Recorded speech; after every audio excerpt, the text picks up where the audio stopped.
के Modi learning management system में आपका स्वागत है। पिछले सेशंस में हमने काफ़ी सारी जानकारी ली जीएसटी के बारे में। अब हम जीएसटी के फाइनल चैप्टर्स में हैं, जिसमें सबसे पहले हम बात करने वाले हैं जीएसटी रिटर्न्स को किस प्रकार से फिल किया जाता है और उसके लिए कौन कौन से तरीके हमारे पास उपलब्ध हैं। इसके बारे में हम पहले भी बात कर चुके हैं। आप जीएसटीआर रिटर्न्स को दो तरह से तैयार कर सकते हैं। आप ऑफलाइन जीएसटीआर रिटर्न्स को तैयार कर सकते हैं और ऑनलाइन डायरेक्ट गवर्नमेंट के पैनल पे जीएसटीआर रिटर्न्स को तैयार कर सकते हैं। इस सेशन में हम बात करने वाले हैं ऑफलाइन जीएसटीआर रिटर्न्स को आप तैयार किस प्रकार से कर सकते हैं और फाइनली आप उसे किस प्रकार से अपलोड करने वाले हैं, जिससे कि हमारी जो इन्फॉर्मेशन है रिटर्न्स के रिगार्डिंग वो सारी की सारी अपलोड हो जाए। ये सारी जानकारी हम यहाँ से लेने वाले हैं। तो सबसे पहले इस सेशन में हम बात करने वाले हैं कि हम जीएसटीआर के ऑफलाइन टूल को किस प्रकार से डाउनलोड करेंगे और इंस्टॉल करेंगे। तो आइए देखते हैं। आपको सबसे पहले www.gst.gov.in URL पर जाना है। ये मैंने यहाँ पे टाइप कर दिया है और वेबसाइट मेरे पास ओपन हो गई है। ये वेबसाइट आपको ना केवल टूल्स प्रोवाइड करती है बल्कि जीएसटी से रिलेटेड सब तरह की इन्फॉर्मेशन भी प्रोवाइड करती है। इसके बारे में हम जानकारी प्राप्त करेंगे अगले सेशन में, लेकिन अभी बात करते हैं कि हमें यदि अपनी रिटर्न्स को तैयार करना है तो किस प्रकार से ऑफलाइन अपनी रिटर्न्स को तैयार कर सकते हैं। फाइनली उसे सबमिट करने के लिए फिर से हमें इस पोर्टल पे वापस आना है। इसके लिए गवर्नमेंट ने हमें एक स्पेशल टूल दे दिया है जिससे हम आसानी से अपनी रिटर्न्स को प्रिपेयर कर सकते हैं और यह टूल ऑफलाइन टूल है। इसके लिए सबसे पहले डाउनलोड सेक्शन में आए, यहाँ से ऑफलाइन टूल पर आकर रिटर्न्स ऑफलाइन टूल को क्लिक कर दें। तो जब आप क्लिक करेंगे तो आपके पास ये पेज ओपन हो जाएगा जिसमें काफ़ी सारी इन्फॉर्मेशन है उस टूल के बारे में, लेकिन अभी डाउनलोड शुरू करने के लिए आपको इस डाउनलोड बटन पे क्लिक करना है। मैं इसे क्लिक कर देता हूँ। एक इन्फॉर्मेशनल मैसेज है, मैं प्रोसीड कर देता हूँ और फाइनली ये जो टूल है हमारे पास डाउनलोड होना शुरू हो जाएगा। इस टूल को मैंने पहले से डाउनलोड किया हुआ है। आइए देखते हैं। ये एक जिप फॉर्मेट में फाइल डाउनलोड होगी, फिर हमें इसे अनजिप करना पड़ेगा। आइए देखते हैं इसके बारे में पूरी इन्फॉर्मेशन। मेरे पास ये फाइल डाउनलोड हो चुकी है। यदि आप देखें नीचे की तरफ तो ये फाइल मेरे पास डाउनलोड हो चुकी है। फाइल डाउनलोड होने के पश्चात एक जिप फॉर्मेट में हमारे पास अवेलेबल हुई है। आप इसे राइट क्लिक करें और यहाँ से एक्सट्रैक्ट ऑल कर लें इसे, और फाइनली वो जगह बता दें जहाँ एक्सट्रैक्ट करना चाहते हैं। डिफ़ॉल्ट रूप पे इसी फोल्डर को ही चुना जाएगा जहाँ पे आपका ये फाइल पड़ा है और फाइनली इसे एक्सट्रैक्ट कर लें। फाइनली ये मेरे पास यहाँ पे एक्सट्रैक्ट हो चुका है। जीएसटी ऑफलाइन टूल को मैंने यहाँ पे अनजिप कर लिया है। मैं इसे डबल क्लिक करके खोल लेता हूँ। अब देखेंगे इसमें काफ़ी सारे ऑप्शंस दिए गए हैं जिसमें हमें सेक्शन वाइज CSV फाइल्स दी गई हैं जो हमारा डेटा अपलोड करने में हमारी मदद करेंगी। एक जीएसटी ऑफलाइन टूल है जिसको आपको इंस्टॉल करना है। उसके पश्चात GSTR1 एक्सेल वर्कबुक टेम्पलेट है जिसमें यदि आप चाहें तो डायरेक्ट डेटा भी सबमिट कर सकते हैं। एग्जैक्टली एक टेम्पलेट है जिसमें आप देख सकते हैं कि कौन कौन सा डेटा रिक्वायर्ड है, और एक PDF हेल्प बुक है जिसमें आप पूरी की पूरी इन्फॉर्मेशन देख सकते हैं कि किस प्रकार से हम अपने जो इनवॉइसेस हैं उन्हें अपलोड कर सकते हैं ऑफलाइन टूल यूटिलिटी का प्रयोग करते हुए, और अपने सारे डेटा को ऑनलाइन कर सकते हैं। आइए देखते हैं इसे इंस्टॉल कैसे करना है। आप gstofflinetool.exe को एंटर प्रेस करके एग्जीक्यूट कर लें।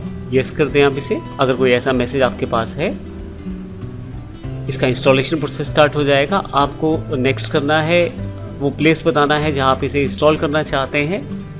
मैं इसे एक पर्टिकुलर जगह पे इंस्टॉल करना चाहता हूँ तो ब्राउज करके बता सकता हूँ। डिफ़ॉल्ट लोकेशन ही रहने देता हूँ इसको। अभी मैं यहाँ पे नेक्स्ट कर देता हूँ। Create a desktop icon, next. Finally install पे मुझे प्रेस करना है और मेरी यह जो जीएसटी ऑफलाइन टूल है वह इंस्टॉल होना शुरू हो जाएगा। अब देखिए यहाँ मेरे पास फाइनली यह इंस्टॉल हो गया है जीएसटी ऑफलाइन टूल, और बस मुझे ओके करना है और फिनिश करना है। अगर मैं अपने डेस्कटॉप पे आ जाऊँ तो मेरे पास जीएसटी ऑफलाइन टूल का एक छोटा सा आइकॉन अवेलेबल हो गया है, one nation one tax one market के यहाँ पे एक आइकॉन के साथ। तो इस तरह से मैंने इस सेशन में जीएसटी के ऑफलाइन टूल को इंस्टॉल किया है।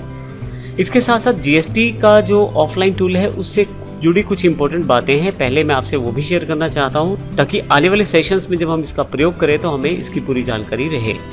क्योंकि अब हमने अपना जीएसटी टूल जो ऑफलाइन है उसे इंस्टॉल कर लिया है, तो मैं आपको बता दूं कि इससे आप GST-1 को आप आसानी से तैयार कर सकते हैं ऑफलाइन में ही। और असल में ये कार्य कैसे करता है? असल में ये एक जावा ऑफलाइन टूल है जिससे जब आप डेटा भरते हैं तो आप एक पर्टिकुलर फाइल जनरेट कर सकते हैं जिसको फाइनली आपको अपलोड करना है अपने GSTL पैनल पे यूज़र नेम पासवर्ड के साथ।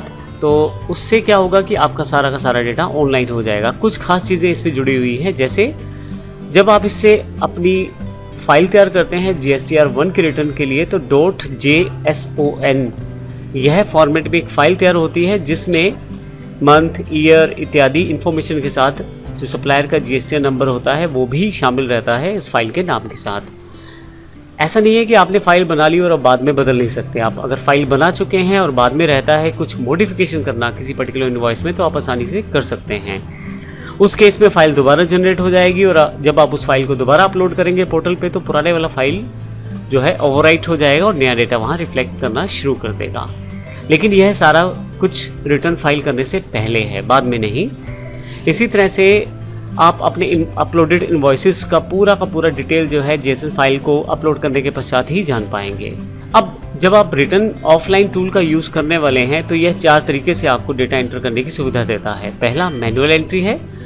आप डायरेक्ट इस टूल को ओपन करें और बारी बारी से मैनुअल एंट्री करते चले जाएं। दूसरा, आप इंपोर्ट कर सकते हैं एक्सेल वर्कबुक में और उसमें जो डेटा फिल है वो आपके पास आ जाएगा।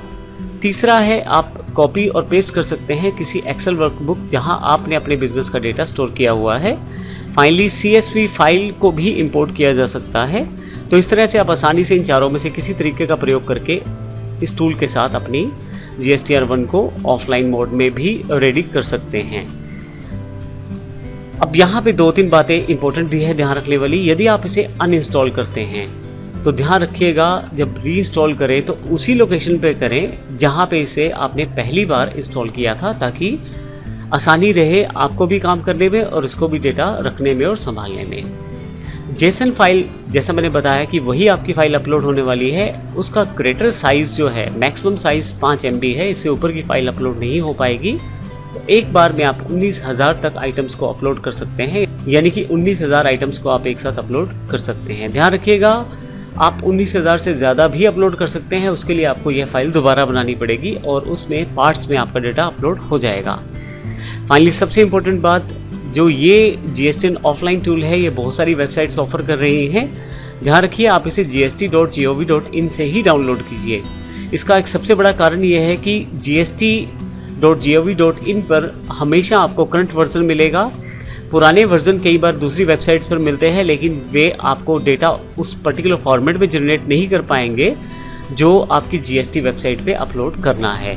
तो ध्यान रखिए जब भी आपको इस टूल की ज़रूरत है तो आप इसे हमेशा करंट वर्जन के साथ gst.gov.in से ही डाउनलोड करें।